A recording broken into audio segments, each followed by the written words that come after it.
I know that I'm the reason you guys smell like this. It's my fault. And yeah. You can call Sensei over if you want. Here, are you trying to get an aesthetic of like two, instead of two Poms, two lab bastards? Two lab bastards. Why the fuck you call him a dog a lab bastard? His mom conceived him through a gate. I feel like that's the definition of bastard, actually. Bro, that is not the love story you ever want to hear about something that is like someone or something that you love that much. But bro, I that's... mean, it must have been like, they must have really wanted it, because there was a gate between them. That was love, to some degree. effort. Gate 100. love. Nice. Oh man, so how long is the exhibition still open for? It's open till the 18th of December. So it runs for officially. 6 weeks. But I mean, it will probably, we'll still have it up until probably the 24th. Is this you guys' first exhibition as like individuals, like doing all the curation and all of that stuff?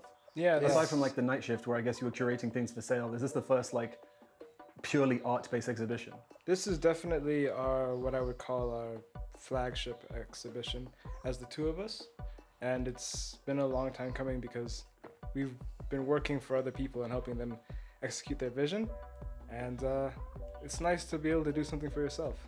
Yeah, that shit fucking sucks sometimes. Working for other people's visions, especially when you know you have one for yourself that's just bubbling and simmering. It's so frustrating. How does it feel then? I mean, like doing the first one. That's a good question. I would say that your first anything is never what you would expect it to be. And the quicker you like adjust your expectations to that, the more happy you'll be as a person and the more like effective you'll be as a professional. Wow, that was really diplomatic. I don't want to say how I feel after it's over right now, but midway through it, I'm proud of what we were able to accomplish, in spite of a lot of challenges, and I feel like it's hard to see the beauty of it when you're in the shit. Yeah, I feel you. But I know we did good, and we exceeded our own expectations. We also exceeded our own budget. And I'm feeling that right now. But you could. But this reminds me of what we were saying before, because like it's kind of nice and affirming though every now and then, like even if you're making a loss, to just get those moments of clarity where you get that affirmation where, be it somebody purchasing an item or something like that, or be it somebody just validating it for a second, where you're like, you know what, the confidence I have in myself is actually proven because somebody else showed that confidence in my craft. It's like, personally, I've paid for some of the films I've made before, knowing that part of that is just because at the end of it, I want to have the pride of being like, no, but that's mine. I put money into it, and a part of me also can say, because of that, I own a percentage of this, which is like, it's a pride thing for myself at least. I definitely am proud of what we've done. And I will be honest, I wasn't dissuaded by the fact that I had to pay myself to work. Yeah. And when you actually get to have a vision of something, and even if you only get some components of it like realized, there is the feeling of like giving life to an idea. And especially in a place where people don't value ideas as much as they should, and where the rest of the world doesn't really see ideas coming from, original ones, it's even more important. Talking about original ideas coming from here, because that leads on to a great segue about what your exhibition is about, because people don't recognize good ideas coming from here, but a lot of what your exhibition is about the intellectual property that's taken from here and then exploited to be so much more elsewhere. Enough to say that like people do see what's coming from here, but they never see the profit that it deserves to exist with here. They never see the profit being something that's deserved of the people here. They see it with the eye of an extractor instead of the eye of a curator. That's a good way of putting it. And it's unfortunate because that's the same eye that got these beautiful lands colonized. Woo. You're just going right in there. Yeah, bro. Let's wade in. Swing with both fists. That's a double fist punch. I feel a type of way about it. The whole exhibition, by the way, it's fiber to fabric. Yeah. Or just fiber fabric. We're still like, there's some contention about that. It's an exhibition about materials and about value addition. And the lack thereof in Uganda, and it's something. It's a story that can be copied and pasted to any former colony, but these lands were seen as just places where raw materials were produced and removed, and where value was added for the benefit of someone down the line somewhere. Yeah, supply chains rarely were designed to benefit the producer, especially at the time when these ideas became like economic standards. And for some reason, and I have to think that it's purposeful, these standards haven't changed. In fact, they've been ingrained and people are lobbying to keep them the same way. Yeah. This actually reminds me of the conversation that happened the other day when Malcolm and Nemesis were speaking. Because Malcolm had made a really good statement at the end where he was just like, yeah, nothing really changed after colonialism. People just didn't maintain being here, so they didn't have to visibly get their hands dirty anymore. But when it comes to the powers and structures, Nemesis was kind of saying that like, yeah, I mean, it happened and we claim to have freedom from it, but really a lot of those structures still exist as top-down power structures that control our economy, that control our intellectual property, that control how we make money abroad to a degree and how our presence and how our products are seen there, which is not great because they're not seen with as high regard as anything else, despite the fact that like really every mobile phone in the world relies on something that comes from somewhere that they disrespect. Like one material or a few materials in those phones that are essential come from places that people do not see as essential. No, they literally, this is quote unquote, like this is verbatim, shithole countries. It's interesting, the turn of the century kind of was like a harbinger of like what was to come. The end of like formal colonialism was like the digitalizing of colonialism, if you ask me. It was the passing of the torch from colonialism to globalization. Yeah. And it was like the removal of borders. Now tyranny exists in like binary code. It's ones and zeros with the boot on your neck, not some monarch sitting somewhere. So it became in many ways like invisible. One thing you said just then that I'd love to pick out a bit. You said something about like it's digitized. It went from being could you say that statement again? Yeah, I feel like colonialism went from being a storefront to being digital. Yeah. In the turn of the century, as the same way like what's it called? Bad business practices are now practiced in invisible ways online. We can't really see the Shaw storefront that controls this bad supply chain, but we feel it. Yeah. It's also hard to look at something that's generating so much profit and just like call it out for being bad. I mean, everybody knows that Amazon has bad business practices and that people wear diapers in their warehouses. But when their CEO is like clocking $1 billion, he celebrated for it. Yeah, he celebrated for it. It's what is it that Wanyima said?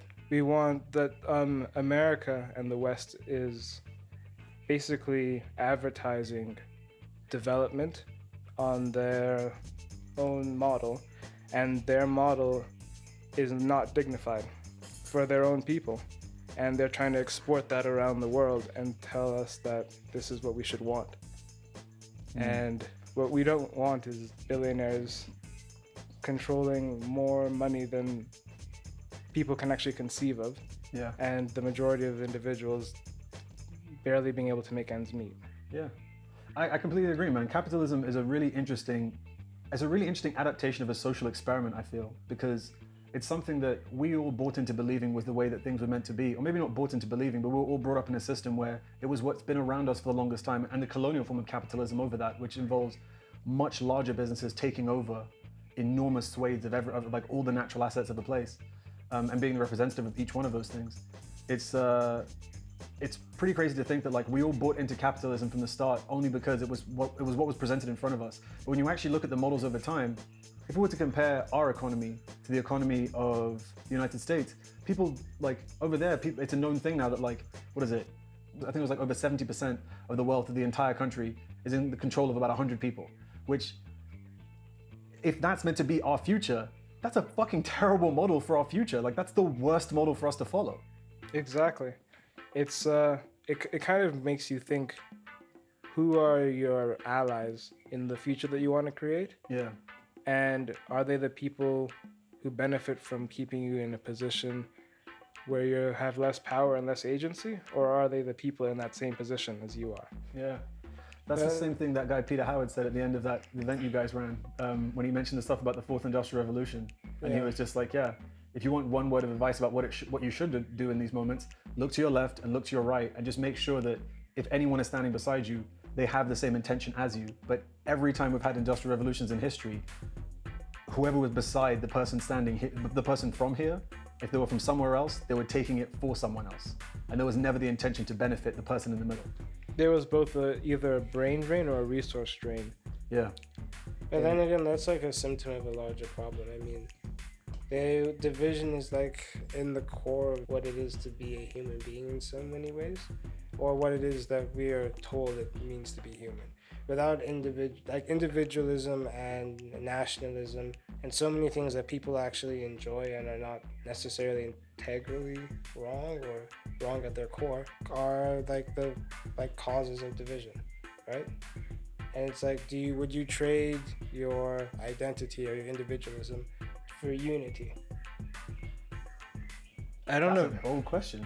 I don't know if that has to be I'm not saying it has to be one or the other, but I'm saying that if Can you give an example?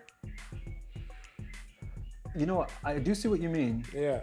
And I could kind of give an example if you don't mind. Yeah, Quite a while back, I went to Finland to go and see just some family that stays out there. That's fair. And one thing that's really interesting about that place is that like you pay an incredibly high rate of tax, but with that high rate of tax, you get great state-funded services. And I feel like they've adjusted their capitalist model in a really interesting way where they do support a lot of Finnish businesses. A lot of people there use Nokias and stuff. And I was kind of surprised, this was back when Nokia was bigger, but I was really surprised by the fact that iPhone was still being undersold there. And it was hard to find legit Apple stores there because the government was trying to push Finnish business. And one thing that does come with that though is the fact that like everyone there looked exactly the same variation of each other, because when it comes to what you could actually purchase, because of the way that that structure had to exist, it meant that like you would walk into a town or into like a mall or something, and there was 7 stores in each mall that were the 7 biggest stores you could go to. H&M, maybe Topshop, and 5 others, and they all sold the exact same variations. I don't mean to speak over people there, but like it seemed like a lot of people there were less individual, and for those who chose to be, they were hyper individual. They were like techno goths who were like, you know what I mean? They were into the wildest shit. But some Tokyo hotel type looking. Exactly. Yeah, it's But, like oneness comes with a cost. You know? I do see what you mean, but I wonder if Buy Uganda, Build Uganda would have the same effect on such a ethnically diverse nation. But it's not asking for the same thing. Well, in a way it is, because like from what you described and from my own knowledge of like Finland and having a few Finnish friends, they literally said that Finland is a great place if you love the simple things. Yeah. But the moment you like look for specificity or individuality in a brand, they only have a certain number of door handles shapes that you can get. You only have a certain number of cup shapes that you can buy. And if you don't like that, then you have a problem. Yeah. Well, I guess that you can get without breaking the bank over it. True. It becomes like, what's it called? Individuality becomes a matter of wealth, which is another problem. I think, okay, you make a good point there, but then on the flip side, it's like our exhibition is trying to talk about ways that Ugandans can support Ugandan businesses, but a way that we can change our culture to be more appreciative of where we've come from rather than what was inflicted upon us. And we have a rich culture, amongst different regions and different tribes, and this culture and this history is being lost to some extent, and it's also just being undervalued in a much greater, wider scope. And we don't even know what we have to an extent. We don't know the value of our own resources or of our own history and of our own art because we always looking outward. And maybe the Finnish approach could solve some of these problems, but there has to be there has to be some other option. Yeah, context is everything. I would never say that you should copy and paste one country's success onto another totally different geographic, socioeconomic situation. Yeah, that would just be tyranny by another name. But I mean, that is literally the system we're kind of living in now, where we do Yeah. have a lot of like old British colonial rule that's still placed upon us. I mean, the fact that being caught with anything cannabis related here as an opium charge is still insane. And that's like a rule from God knows how fucking long ago that the British put in. But This also sounds- it comes with like an 8-year penalty, which is crazy. You actually have to ask yourself why these outdated policies remain in place. Is it And intentional or is it a matter of neglect? I don't know the answer to that. Like the IP bill that just passed 3 months ago has IP law from 1913, which makes it easier and makes your rights more defendable. If you set up a company in the UK and register an IP in Uganda, you have more legal rights to defend your IP if you're a British company, regardless of the geographic location of your IP. It encourages like our best and brightest to go abroad, start companies that pay taxes abroad if we want to protect our ideas. Which kind of doesn't make any sense Yeah. because those are the same people we need to protect our ideas from. And this goes across the board. It's not just in textiles or design. It's pharmaceuticals. It's agriculture. It's technology. At the moment, like a bunch of countries are trying to overturn an IP law that would allow people to produce the COVID vaccine temporarily in other countries, and it's being fought. So you have to really think Wow, that's so petty. about Yeah, what that the is fucked. I didn't know that, man. yeah. Philippa Kroom's research was the one that gave me that one, and it's something that people should look into more. You should understand why people are trying to protect certain things. There's no other way to describe it than it's like seems very intentional. I wonder if it's the fact that institutions are in themselves like designed to keep things this way, or it's just a lack of effort on Well, people's on both sides. this is what I think the motivation is. You explained to me the value add that Uganda is missing out on cotton the other day. Can you do that math actually? Yeah, I mean, okay, so one bale of Ugandan cotton is 560 kgs. 185 of those kgs are lint, 350 kgs of that are seed, and what's left is husks and waste.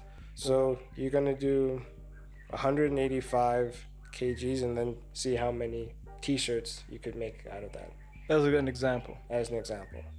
So let's say there's about 8 ounces in each t-shirt on average. You're gonna divide that by the 185 kgs, which should give you 881 Okay. t-shirts out of 180 kgs of cotton In a bale. in a bale. Okay. So that 100, and this is 100% cotton t-shirts. No hybrid blends. No, none of that. And this, This And is how the- much did that original bale sell for? the original bale sells for 50,000 Uganda shillings. Okay. By the way, 100% cotton is the stuff that Ricky Owens makes his t-shirts out of. This is not Gap. Yeah, this is high-end Billabong. This is North Face, this is bloody Yeah. H&M, but Yeah. not on sale. How much would each one sell for at a retail price, or even at like a wholesale price? at a Let's go wholesale retail. price. You could sell them at around $15. If you were selling them retail branded, it would be between 20 and 30. Okay. So On the low end. on the low end. Now, each of these 100% cotton t-shirts costs about $3 to produce. That's the cost of shipping the raw material in, sorting it, The actual ginning it, factory process. weaving it, Yeah, all the value addition, and yeah, all the value addition, which we have the doesn't- capacity to do here. which we have the capacity to do here. It doesn't cover the cost of the infrastructure that's been put in, but we'll deal with that later. So that $3, right, multiplied across 881 t-shirts.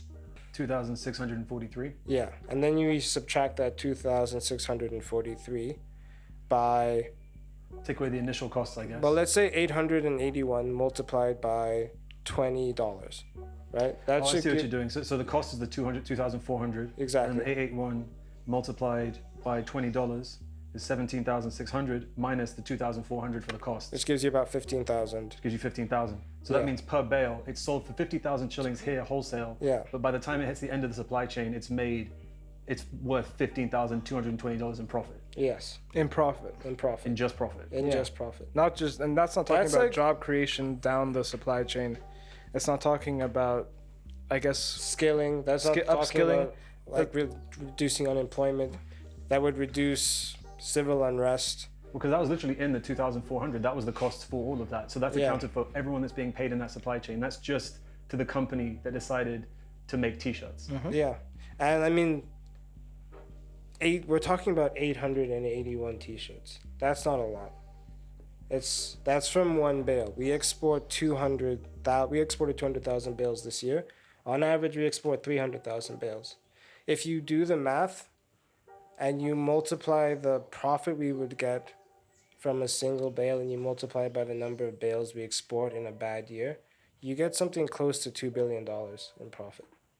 That's being lost down the line. And the whole phrase down the line really doesn't do what's happening justice. The GDP of our country, I don't know the exact figures on that, but I'm pretty sure what we're losing in value in the cotton industry is creeping on what we make from all of our exported raw materials in a year. You can So our GDP is $27.46 billion as of 2018. So what you're saying there is that like it actually accounts for a reasonable percentage. It Yeah. accounts for about a 6%. Yeah, and that's just keeping cotton production at what it is. That's not even factoring in the 350 kgs of cottonseed that can be turned into an oil that is actually considered better than vegetable oil for cooking. So there's Cottonseed oil. yes. So like there's an entire another industry that's not even being considered. Yeah. And with that 2 billion is just under 10%. I'd say said around about. yeah, it's just 27, 2 over 27. Yeah, it's just under 10% of our current GDP. and the textile industry currently employs 26% of our population, as it stands right now, in some way or form, whether it's inside a factory. Really? Yeah. I'm guessing that also factors in the sale of secondhand clothing as well. Yeah, Yes, it but does. all Yeah, that's a massive part of our industry. But then Yeah, it's also like the fact is a lot of like Uganda and Egypt have some of the best cotton. In fact, anything in the Nile Basin that's grown in the Nile River Basin produces excellent cotton.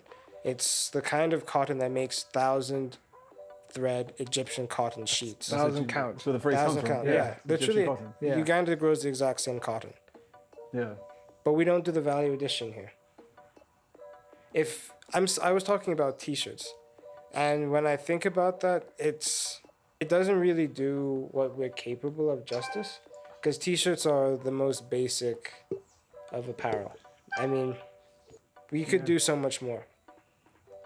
No, I feel you.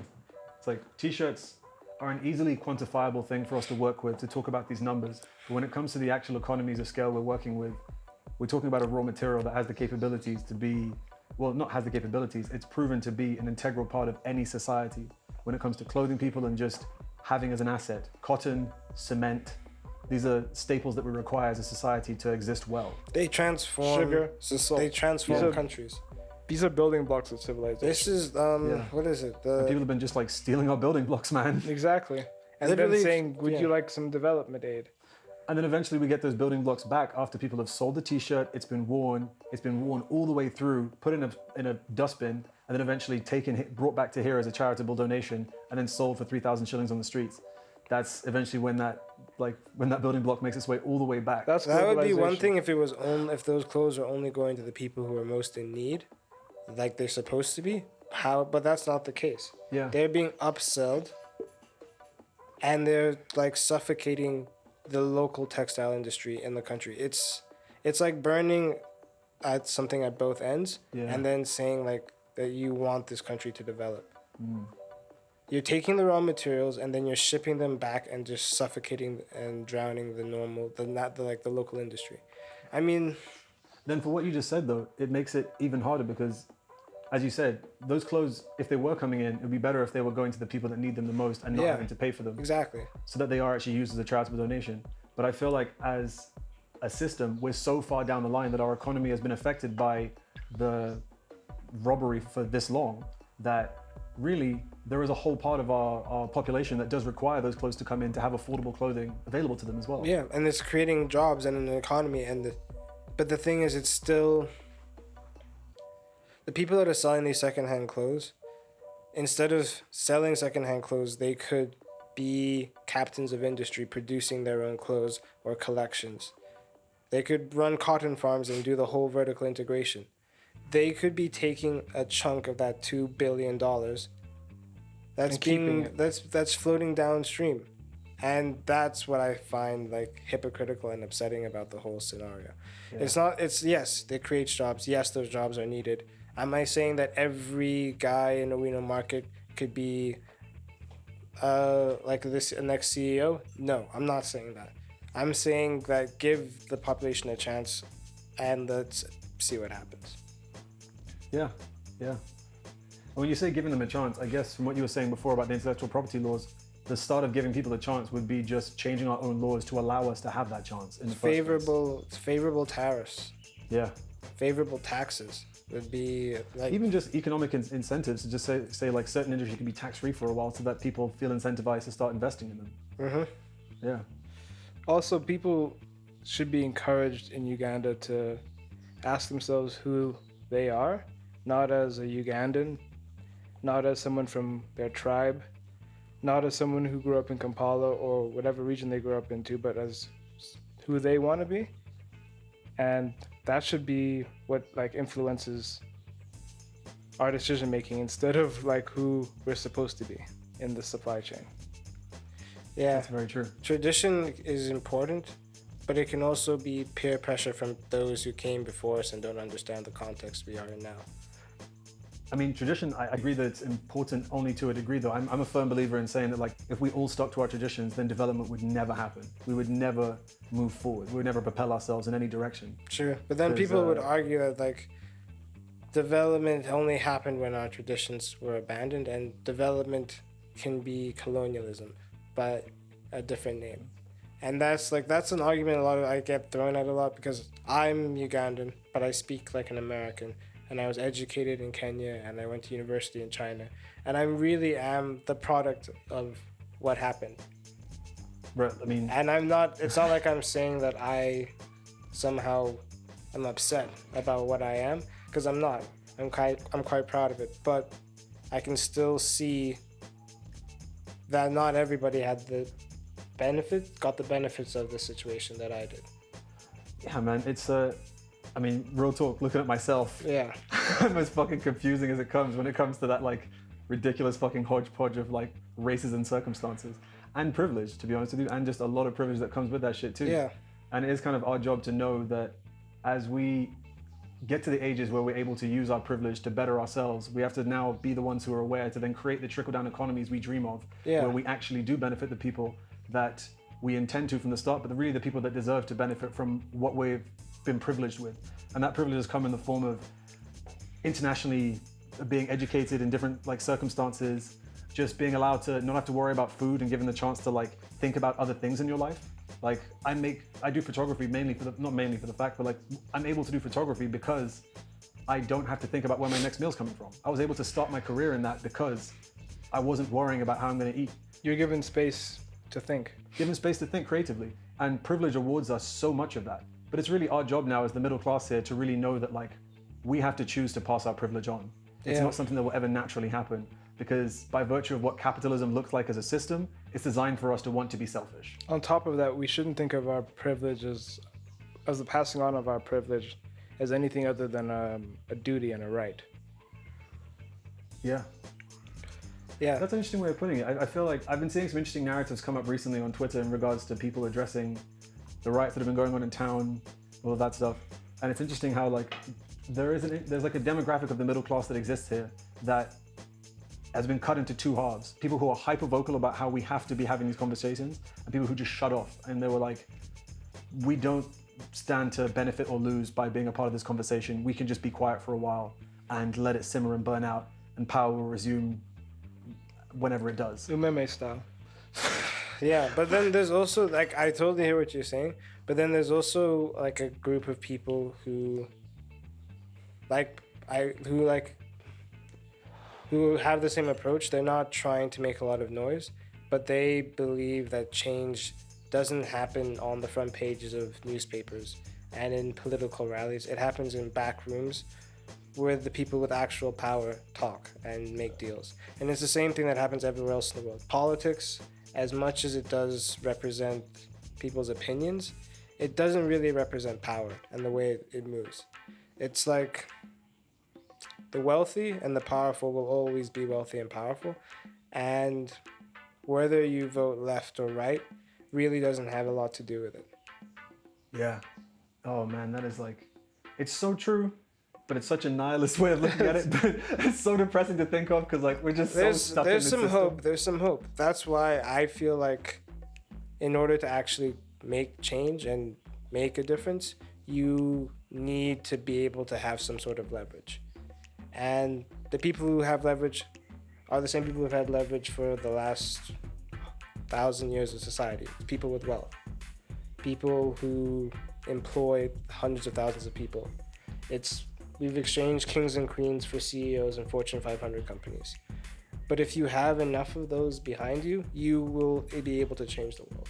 But if you don't, you will make a lot of noise and accomplish very little. The way you put that was fantastic because I feel like it ties around what we were saying before about like the nature of colonialism prior to this and how I guess the nations themselves don't get their hands dirty. It's the corporations that have been born from those nations who now benefit all the people that just live back in those manor houses. They fight the proxy war. They fight the proxy war, exactly. Yeah.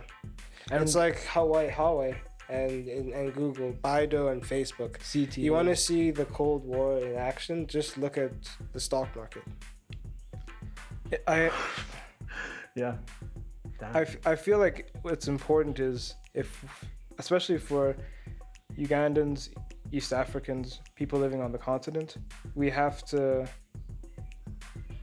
think bigger than we've been told we can, and we have to allow ourselves to imagine a century where the standards we've come to accept can be overturned. And to do that, you have to invest in your own art and developing your own culture and in making things from your own land. It's like a huge part of being proud enough of a place you come from to do something for it, something meaningful. It's integral. And like all of our projects to some extent tie back into this. The night shift was about allowing entrepreneurs and designers here to have a place where they didn't have to have a brick and mortar business to access customers. A place where their ideas and the merit of those ideas were enough to reach out to people who might be interested in their products. And if we had more platforms like this, we would be able to begin the process of reverse colonization and let our ideas, grow in other nations and bring something back to us. Yeah. Or at least grow organically there without the frameworks above them of what colonialism put in place for how people judge our ideas, for how people monetize our ideas, and for the lack of respect they get up to now. Yeah. Like in all industries, like me and you have also worked in the film industry here. You currently do. What's the biggest issue that you have faced when it comes to trying to tell a story that has value to people who have been trained to only give handouts to people from where we're from? The biggest issue I've found is that if the story doesn't align if the story has a narrative that could be seen as questionable from anyone's perspective, then you best believe you have to be willing to fund it yourself 110%. There's very few people willing to invest in questionable narratives or willing to invest in narratives that could cause any sort of change. And if you are going to go down that route, be it something that questions culture, be it something that questions just the society, be it something that questions how we run our business, whatever it is, if it's questioning anything about the status quo, then you have to be damn sure that you're putting that money into it yourself. When you first asked us how our experience was like during this exhibition, curating and organizing it, I feel that you've just answered your own question. in a much better way than I could have, because those are the same problems we have faced. We are trying to challenge preconceptions. We're trying to And create opportunities. in fact, on that note, like there's a friend of ours who was working at like our local bar, and he was always doing interior design and stuff around there. But he'd been working there for about 9 years as a manager, and his boss didn't really appreciate the fact that his sense of style and his his ability to connect with other people there on a human to human level was what was making the place worth going to. And like little touches he would do here and there made the place amazing. And we got him to be one of our first designers on this exhibition, and it cost him his job at the bar. But he's actually he's proud of the work he's doing now, and he is happy that he's not being held down by something that should like lift him up. He's finally able to do something that inspires him to do more. Yeah. I feel like for the years I've known you guys, we've always had a way more casual disposition around each other. We've always had a way, our conversation's always been way more chill. Yeah. But real talk, I'm so glad that now that we're all just a lot older and we're able to now create platforms and be working on our careers as it is, I'm glad that the seriousness can just turn the fuck on when it needs to be, because clearly we had the choice to sit down and have a really lighthearted conversation. But it keeps clearly the fact that way. it keeps steering this way means that you have a genuine fucking passion for this shit. I care. And man, this is actually really amazing to see like just how well this passion has been growing within you.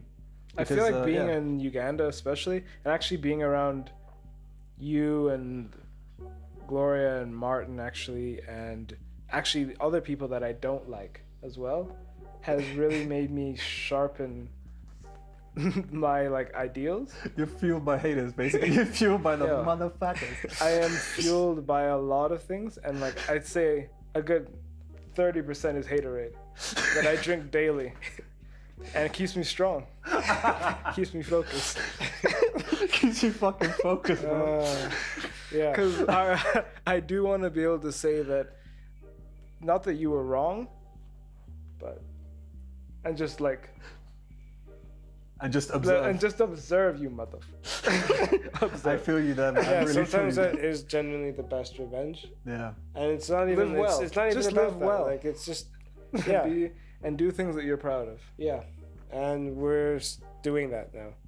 And I'm also I feel kind of lucky that I don't like hate you, because we've been working together for our entire lives. Yeah, it's true. And that's not it's you roll the dice when you like invest everything into one person. Yeah. Or into family. Or especially into family. You really do, because you have there's obligation and then there's choice. When the two mix, it can be very heady or like just go wrong. Mm.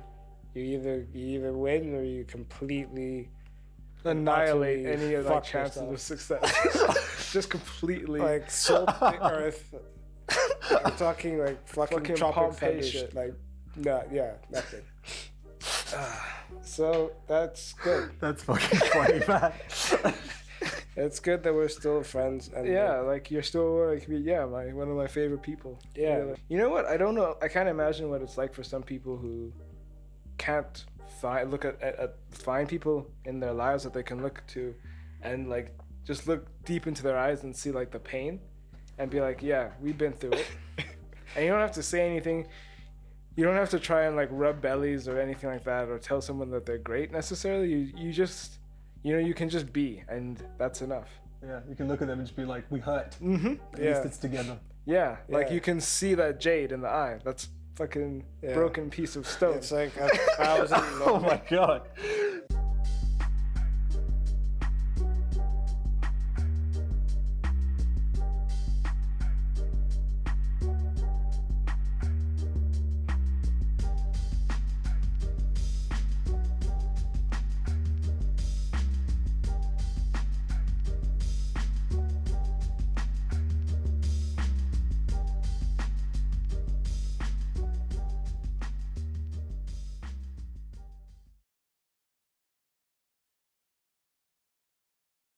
I also think it's important to kind of define value and success in your own way. because that's like it's a huge part of why people see certain parts of the world in an unfavorable light. It's because there's there's thousands of different colors and shades and variations of almost everything, from flavors to like actual pigment. But when you come to the definition of success or value, it's so myopic, it's just stupid. Yeah, you're right. It's seen as just one definition of this. And how is there going to ever be any kind of overall peace and unity if everyone is aiming for the same podium with space for only 10, if not one? Yeah. That's what I mean. I'm not saying don't have dreams or be ambitious. I'm saying don't be basic. Define your own dreams. Yeah. I would really love if you ended that statement by just being like, just don't be a basic bitch. Okay? That's all I'm saying. Don't be a basic bitch about it. I don't know. I'm trying to keep Don't make Brainstorm. us call you Sally. Don't make us do that to you. I'm trying to keep Brainstorm for the kids. Oh, bro, this shit is never meant to be for the kids. Not the kids. Fuck them kids. No, actually. Those You're gonna those cut kids that are the out. future. So I know you have a kid coming along, but not all of us do. And so I'm gonna say fuck them kids. all right, you're an individual and you can say what you like. I know that we share a face, but let me live.